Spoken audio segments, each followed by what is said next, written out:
नमस्कार, मैं यशस्विनी city post के इस खास पेशकश में आपका स्वागत करती हूं।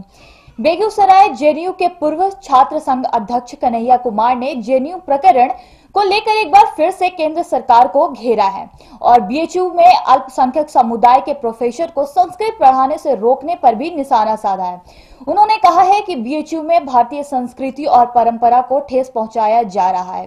धार्मिक पहचान के आधार पर पाठ्यक्रम या शिक्षा से अलग किया जा रहा है, जो गलत है। बीएचयू प्रबंधन को इस पर बोलना चाहिए और पूरा विवाद बंद होना चाहिए। वहीं कन्हैया कुमार ने कहा कि जेएनयू में गरीब बच्चों को शिक्षा न मिले, इसकी साजिश की जा रही है। कहा जा रहा है कि जेएनयू में नक्सली गतिविधि होते हैं। क्या केंद्र सरकार के दो मंत्री, वित्त मंत्री और विदेश मंत्री नक्सली हैं?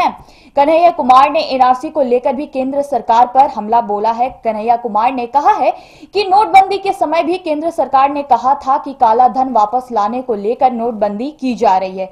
उसी तरह एनआरसी लाई जा रही है, जो सिर्फ लोगों को परेशान करने के लिए है। इससे घुसपैठिया रोकने में सरकार को कोई मदद नहीं मिलेगी, सिर्फ लोगों को परेशान किया जाएगा। रोजगार इसलिए नहीं मिल पा रहा है कि इस देश में जो सरकारी संस्थान हैं उसको एक एक करके बंद कर दिया गया है, क्योंकि सरकारी संस्थानों में जो उपक्रम लगाने का उद्देश्य था वो ये था कि हम सेवा देंगे, हम मुनाफा नहीं लेंगे।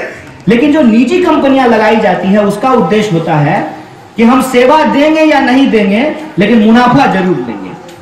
नतीजा ये हुआ कि एक एक करके सरकारी संस्थान बंद होते चले गए और जो प्राइवेट संस्थान है वो क्या कराते हैं। प्राइवेट संस्थान की हुई एक बात सोच के हमरा बताओ, रेलवे में रिजर्वेशन करवे हो वो स्लीपर में, तो जकर पर जितना रिजर्वेशन होइ छै उतने लोग बैठे छै, नहीं अगर दोस्ती यारी में बारो लोग को बैठा लेके वो अलग बात छै। रे दिल्ली जाए छै हम, हमर टिकट वेटिंग है, हमर कंफर्म छै, चले हमरा जाओ, वो अलग बात है। लेकिन जितना सीट है उतना ही सीट पे जो है आपको लोगों को टिकट दिया जाता है और उतने ही लोग उस पर बैठने के अधिकारी हैं। हवाई जहाज में भी ऐसा होता है। लेकिन आप जो टेम्पू चलते हुए देखते हैं, विक्रम चलते हुए, उस ड्राइवर को अगर दुनिया का दूसरा देश का कोई इंसान देख ले तो उसको लगेगा कि ये ड्राइवर जो है ये ड्राइवर नहीं है, ये स्वयं भगवान है। क्योंकि वह जो ड्राइवर है जो गाड़ी चलाता है और जिस परिस्थिति में चलाता है उसको देख करके आपको आश्चर्य लगेगा। क्योंकि सीटिंग जो है वो बीच में 3 लोगों के लिए है, जहां 5 लोगों को बिठाया जाएगा, फिर पीछे में भी 5 लोगों को बिठा देगा, 3 लोगों को ड्राइवर अपने बगल में बैठा लेगा, अगल बगल 4 गो लटक जाएगा, 5 गो को हुड पर चढ़ा देगा। क्यों? क्योंकि वो एक ट्रिप में ही चाहेगा कि हमको ज्यादा से ज्यादा मुनाफा हो जाए। वो गरीब लोग हैं, वो चाहता है उसको अपना परिवार पालना है, वो जो है किस्त पे फिनांसर से टेम्पू खरीदा है, उस पे उसका पूरा का पूरा परिवार निर्भर करता है। लेकिन इसको आप जब बड़े स्तर पे देखेंगे तब आपको समझ में आएगा कि निजी कंपनियां क्या करती हैं। जहां 5 लोगों की जरूरत हो काम करवाने के लिए, वहां 2 लोगों को बहाल कराता है। मैं स्थापित हुई तो कम्युनिस्ट पार्टी की मुख्य लड़ाई यह थी कि जो भूमिहीन लोग हैं, जिनके नाम पर खेती का अधिकार नहीं है, खेती वो करते हैं लेकिन खेत का मालिकाना हक उनके पास नहीं है।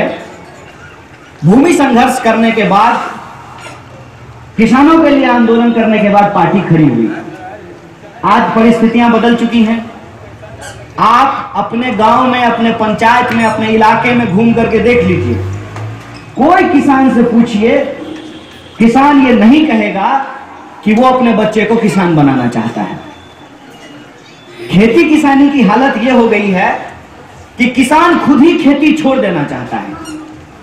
अगर किसान को यह लगता कि खेती किसानी लाभ का विषय है, खेती किसानी लाभकारी है, तो किसान अपना जमीन बेच करके, एजुकेशन लोन लेकर के अपने बच्चे को, अपने आंख के तारे को भोपाल और ग्वालियर नहीं भेजता इंजीनियरिंग पढ़ने के लिए। उसको लगता है कि खेती करके, किसानी करके मेरी जिंदगी बर्बाद हो गई, हमारा बच्चा किसान बन करके अपनी जिंदगी बर्बाद नहीं करे। और जब यह परिस्थिति पैदा हो गई है तो स्वाभाविक रूप से जो किसानों की पार्टी है उसका आधार कमजोर हो जाएगा। दूसरा जो हमारा सबसे प्रमुख आंदोलन है वो है मजदूरों का आंदोलन। जो लोग मजदूरी करते हैं खेतों में, जिनको हम खेतिहर मजदूर कहते हैं, उनको न्यूनतम मजदूरी बढ़ा करके मिले, इसके लिए कम्युनिस्ट पार्टी ने आंदोलन किया।